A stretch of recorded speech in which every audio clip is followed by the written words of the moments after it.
ইসলাম শিখিয়েছে শেষ নিঃশ্বাস পর্যন্ত তোমাকে লড়ে যেতে হবে। এই পৃথিবীতে কেউ কাউকে জায়গা করে দেয় না, জায়গা করে নিতে হয়।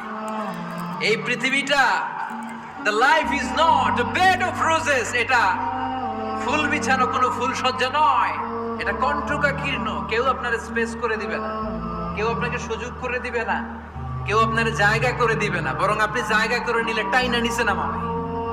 কথা বলেন। এজন্য কখনো অলসতাকে স্থান দেয়া যাবে। রাসূল বাত্তালি দুক্কানুশ শয়তান, অলস মস্তিষ্ক শয়তানের আড্ডা। অলস যদি কেউ থাকে এটারে টেনে বেঁধে কাজে নামাবে, পারা যাবে? আমরা আমাদের সমতল ভূমিতে চাষ করতে চাই না। মালয়েশিয়াতে একটা এলাকা আছে ক্যামেরুন হাইল্যান্ড, ওরা পাহাড়ের মধ্যে চাষাবাদ করে গোটা মালয়েশিয়ার খাদ্যদ্রব্যের অভাবকে মুক্ত করে দিয়েছে। পাহাড়ের মধ্যে ওখানে ফুলের বাগান, ক্যামেরুন হাইল্যান্ড প্রায় ৬,০০০ ফিট উঁচু, প্রচন্ড ঠান্ডা।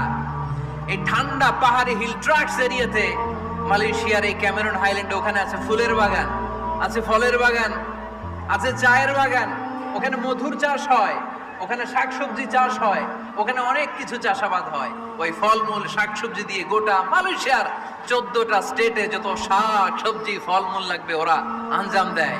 আর আমরা আমাদের সমতল ভূমিতে চাষ করতে চাই না। আমরা চাষাবাদকে খুব লজ্জা মনে করি, এটা ভুল আইডিয়া।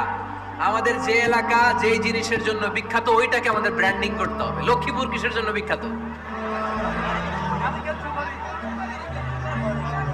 নারিকেল সুপারি। নারিকেল সুপারি যে পৃথিবীর কত মানুষ, ইন্দোনেশিয়ান লোকেরা মুড়ির মতো খায় নারিকেল আর সুপারি। তো এইটারে আমাদের ব্র্যান্ডিং করতে হবে। যেই দেশে যেটা আছে, যে এলাকা যেই পণ্যের জন্য বিখ্যাত ওইটা আমাদের ব্র্যান্ডিং করতে হবে। আমাদের আদমজির জুট মিল বন্ধ না? ভাওয়ানি জুট মিল বন্ধ। আমাদের পাট শিল্পকে ধ্বংস করে দিয়ে ইন্ডিয়া এখন ওই কটনের পাঞ্জাবি বানায়, জুট কটনের পাঞ্জাবি। আছে না নাই? পুরা বাংলাদেশের মার্কেট এই জুট কটনের পাঞ্জাবি দিয়ে সয়লাভ। আমাদের বাংলাদেশের পাট দিয়ে যদি আমরা মিহি পাঞ্জাবি বানাতে পারতাম, গোটা বিশ্ববাজারকে আমরা দখল করে নিতে পারতাম, ঠিক কিনা? এজন্য আমাদেরকে নতুন নতুন আইডিয়া জেনারেট করতে হবে। চাকরির পিছনে বসে থাকলে চলবে না।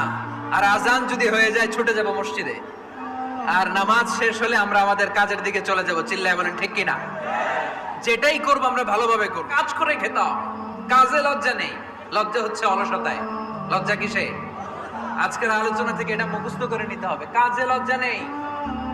লক্ষ্মীপুরের ইয়াংস্টারেরা শ্রমে লজ্জা নেই, পরিশ্রমে লজ্জা নেই, লজ্জা অলসতায়। লজ্জা কিসে? আরো জোরে। নবীরা কি এমনি এমনি বসে বসে খাইছে? কঠিন পরিস্থিতিতেও নবীরা পরিশ্রম করে উপার্জন করা লেগেছে, ঠিক কিনা? সাইয়েদনা মারিয়াম আলাইহিস সালাম, যার নামে আল্লাহ তাআলা কোরআনে একটা সূরা দিলেন, উনি পৃথিবীতে এমন একজন মহিয়সী নারী, যেই নারীর গর্ভে, যেই নারীর পেটের ভেতরে স্বামীর স্পর্শ ছাড়া সন্তান দিয়েছে কে? সাইয়েদনা ঈসা আলাইহিস সালাম পেটে আসলেন। মারিয়াম আলাইহিস সালাম লজ্জা পেলেন।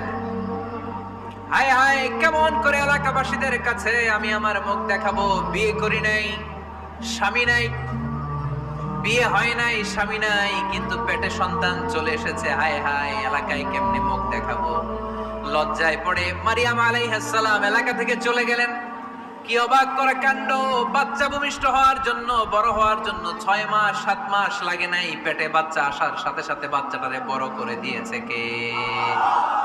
সাইয়েদাতুনা মারিয়াম আলাইহিস সালাম এবার বসে বললেন, বুঝতে আরম্ভ করলেন প্রেগন্যান্সির পেইন উঠেছে। হঠাৎ করে পেট থেকে বাচ্চা ভূমিষ্ঠ হয়ে যাওয়ার পরে উনি কাঁপতে আরম্ভ করলেন। ক্ষুধার চোটে খাবার কিছু নাই, সামনে ঝর্ণা, উপরে একটা খেজুর গাছ।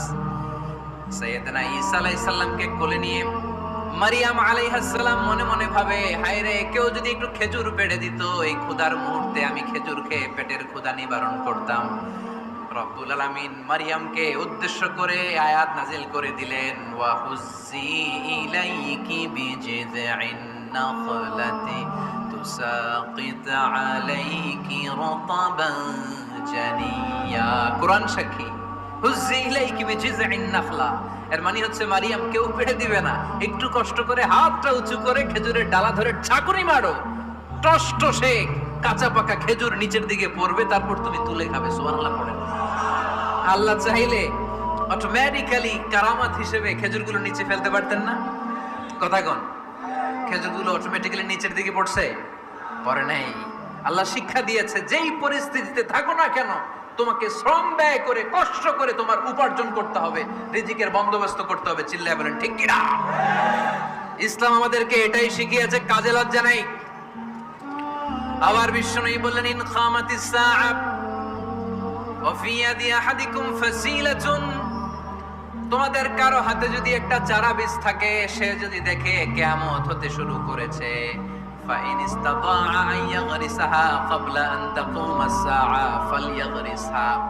কারো হাতে একটা চারা বীজ নিয়ত করেছে, চারা বীজটা রোপণ করবে। ইন দ্য মিন টাইম দেখলো কিয়ামত হতে শুরু করেছে, বিশ্বনবী বললেন, যদি তোমার সুযোগ থাকে কিয়ামত হওয়ার আগে চারা বীজটা রোপণ করে দাও।